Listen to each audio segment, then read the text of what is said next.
YouTube पे आप सभी का स्वागत है। मैं भाई ये जो वीडियो है वो वीडियो बनने वाली है दिल्ली पुलिस के फिजिकल में 2025 में क्या क्या होने वाला है और क्या क्या नहीं। देखो भाई, इस वीडियो को देखने के बाद आपके फिजिकल के रिगार्डिंग कोई भी इशू नहीं रहेगा, कोई भी डाउट नहीं रहेगा। इस वीडियो में मैं आपको बहुत इंपॉर्टेंट पॉइंट बताऊंगा जो कि आपको रियल में जब आप फिजिकल करोगे तो आपको बहुत हेल्पफुल रहेंगे। वीडियो को स्किप मत करना, क्योंकि लास्ट में आपको बताऊंगा कि नॉर्मलाइजेशन और जो आपका रिजल्ट है वो कब तक आएगा और नॉर्मलाइजेशन किस टाइप से होगा। तो सबसे पहले अपन बात कर लेते हैं कि जो आपका फिजिकल होगा उसमें क्या क्या क्राइटेरिया होता है और क्या क्या बॉयज़ के लिए क्राइटेरिया और क्या क्या गर्ल्स के लिए। बॉयज़ के लिए 1600 मीटर होगी, वो 6 मिनट में होगी। लॉन्ग जंप 14 फीट होगा और जो हाई जंप है वो 3 फीट 9 इंच। गर्ल्स के लिए 1600 मीटर 8 मिनट में होगी और जो लॉन्ग जंप है वो 10 फीट और हाई जंप खाली 3 फीट रहेगा। बॉयज़ के लिए जो हाइट है वो 170 सेंटीमीटर और गर्ल्स के लिए 157 सेंटीमीटर रहेगी। इसके अलावा बात कर लेते हैं कि अपन ग्राउंड में जब एंट्री लेते हैं और जब एग्जिट करते हैं तो अपन को क्या क्या करना होता है और किन किन गलतियों को अपन को अवॉइड करना है। तो भाई सबसे पहले जब आप ग्राउंड में एंट्री लोगे तो सबसे पहले आपको जो लाइसेंस है वो चेक किया जाएगा। ध्यान रहे कि आपके पास लाइसेंस की हार्ड कॉपी होनी चाहिए। ये नहीं है कि आपके पास डिजी लॉकर में या फिर कोई सॉफ्ट कॉपी है तो आप उसे दिखा के या फिर आप उसका फोटो कॉपी दिखा रहे हो तो आपको वो नहीं चलेगा, आपको वहीं से बाहर कर दिया जाएगा। ठीक है, तो आपके पास हार्ड कॉपी होना चाहिए।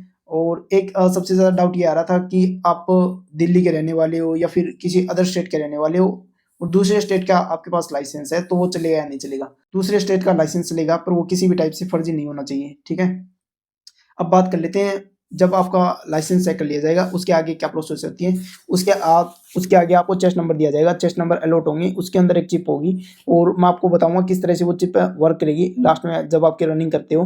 तो आपको चेस्ट नंबर अलॉट करवा दिया जाएगा। जैसे मान लीजिए कि आपका वजीराबाद सेंटर आया है फिजिकल के लिए, तो ऐसा नहीं है कि वजीराबाद में एक ही ग्राउंड है, वजीराबाद में भी काफ़ी ग्राउंड होंगे, जैसे 5-6 ग्राउंड होते हैं लगभग। तो आप सबको एक ग्राउंड अलॉट कर दिया जाएगा। उसके बाद आपका एक ग्रुप बनाया जाएगा, 50-50 हो सकता है, 60-60 का भी बना दिया जाए, हो सकता है 100-100 का बना दिया जाए। तो आपका एक ग्रुप बनाया जाएगा, उसके बाद आपकी टर्न आएगी। ठीक है, जब भी आपकी बारी आए तो उससे पहले ध्यान रखना कि जो आपका चेस्ट नंबर है वो सही सही से बंधा हो। ठीक है, जब आप रनिंग कर रहे हो तब खुल के गिरना गिर जाए, ऐसा कुछ ना हो जाए। तो उसको चेस्ट नंबर सही से शो होना चाहिए और सही से बंधा होना चाहिए। ठीक है, जब आप रनिंग करो और राउंड जब आप लेने जा रहे हो, सबसे पहले आपकी रनिंग होती है तो सामने एक स्कैनर होता है और जो आपका चेस्ट नंबर में आपकी चिप होती है। तो जब आप फर्स्ट राउंड लोगे तो पहले इंश्योर कर लीजिएगा कि जो आपका चेस्ट जो नंबर है वो सही से बंधा हो और जो आपका स्कैनर है उसके सामने से आप दौड़ रहे हो, ताकि आपके जो राउंड है वो कंप्लीट अच्छी तरह से गिने जाए, है ना। ऐसा हो सकता है कि आप ऐसे नीचे झुक के भाग रहे हो और आपका जो चेस्ट नंबर है वो स्कैनर को दिखाई नहीं दे रहा हो और आपने 4 राउंड लगा दिए और काउंट सिर्फ 3 राउंड हुए हो, तो फिर आपका राउंड काउंट नहीं माना जाएगा और आपकी टाइमिंग भी खराब हो जाएगी, वहाँ पर आपका कोई नहीं सुनेगा। ठीक है, तो ये बातें आप ध्यान रखना। इसके अलावा आपके मन में ये भी होगा कि वो 1600 होता है या फिर 1600 कम या ज़्यादा, तो वो एग्जैक्ट 1600 मीटर होता है। देखो पोल लगे होते हैं बैम्बू के, बांस के लठ लगे होते हैं, उसके पास पास आपको दौड़ना है और उसके पास आप देखोगे कि पतली सी रस्सी होगी जो एग्जैक्ट 400 मीटर की होती है। तो आपका जो ग्राउंड है वो ओवल शेप का हुआ, मतलब अंडे के आकार का हुआ, न कि गोलाकार। ठीक है, तो आपको उसके पास पास दौड़ना है ताकि आपका जो डिस्टेंस है वो ज़्यादा कवर ना करो, कम ही डिस्टेंस में आप एग्जैक्ट 1600 मीटर में ही आप अंदर हो उसको, क्योंकि वहाँ पर माइक्रो सेकंड्स की भी वैल्यू होती है। ठीक है, अब बात कर लेते हैं अपन कि जब आपकी रनिंग हो जाएगी तो किस तरह से आपको छांटा जाएगा। देखो, फिर उसके बाद आपका चेस्ट नंबर बोला जाएगा, जैसे 771, ठीक है, 777 और 780, ये 3 चेस्ट नंबर है, ये 12 जो, बाकी सब जाओ। ठीक है, जिसका फिजिकल नहीं होगा वो वहीं से निकाल दिया जाएगा। उसके बाद जिसका हो जाएगा रनिंग, उसके बाद जो चेस्ट नंबर बोले वो वहीं रुक जाएंगे। आपको 5 से 7 मिनट का रेस्ट दिया जाएगा ताकि आपकी सांसें रुक जाएं और उसके बाद आपको लॉन्ग जंप के लिए बुलाया जाएगा। लॉन्ग जंप के लिए आपको 3 चांसेस मिलेंगे और लॉन्ग जंप में ना भाई वहाँ पर एक लकड़ी का फट्टा होता है, कोशिश करना कि आपका पैर उस फट्टे के ऊपर आए ताकि आपको थोड़ा सा जंप का हेल्प मिल सके।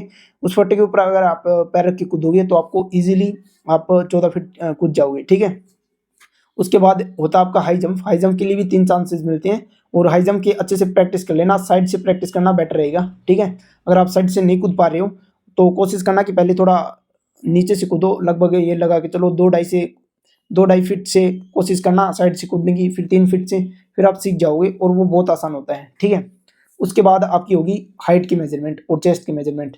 देखो, चेस्ट सिर्फ बॉयज़ की मेजरमेंट होती है, वो 80 से 85 सेंटीमीटर होती है। 80 सेंटीमीटर से आपको 5 सेंटीमीटर फुलाना है, जब आपको फुलाएंगे तब चेक करेंगे, और 80 सेंटीमीटर वैसे होती है। तो आपकी हाइट मेजरमेंट होगी, वो सब सारा काम मशीनों से होगा। और जिस भाई की हाइट कम है तो कोशिश करना कि वो पैर मिला के फिर खड़ा हो ना, वहाँ से 1-2 सेंटीमीटर का फर्क पड़ जाता है और बिल्कुल आपकी जो बैकबोन है उसको सीधा करके खड़ा होना है, ठीक है। उससे आपकी हाइट जितनी है उतनी एग्जैक्ट मेजरमेंट हो जाएगी, ठीक है। और फिर उसके बाद आपके जो डॉक्यूमेंट है वो कलेक्ट किए जाएंगे और वहाँ रख लिए जाएंगे, उसके बाद आपको भेज दिया जाएगा। बस ये सारा प्रोसेस रहता है फिजिकल का, ठीक है। और कोई भी डाउट हो आप तो कमेंट में ज़रूर बता दीजिएगा। और हाँ, जिस भाई की मार्कशीट में या फिर जो भी आपके इशू है किसी भी टाइप का, तो आप एक बार कमेंट में बता दीजिएगा, मैं आपको बता दूंगा कि आपको किस तरह से सोल्व करना है। और अब बात कर लेते हैं अपन कि आपकी जो कट ऑफ है वो कितनी जाने वाली है। देखो आंसर की आई है कल शाम तक आंसर की आई है, तो एक दो दिन में जितना भी मेरे पास डेटा आ जाता है और जहाँ जहाँ से मेरे को डेटा मिलता है उसके हिसाब से मैं आपको एग्जैक्ट कट ऑफ बता दूंगा।